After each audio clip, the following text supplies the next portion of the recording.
ولی قدر پدراتون رو تا دیر نشده بدید. تنها عمومیشو میگم، استثنا کنم، یک انسانه که حاضره و میخواد بچهش از خودش بره بالاتر.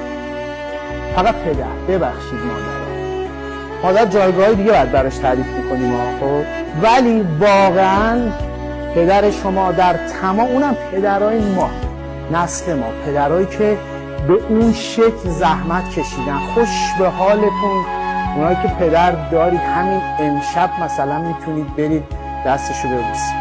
اینجا مسجده، دست سجدگاه مسجد دیگه، دست پدر مادر.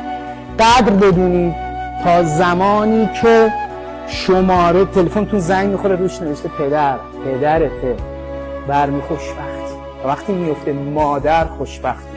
اول که من عذرخواهی میکنم اونایی که پدر ندارن تو جلسه هستن، من معذرت میخوام.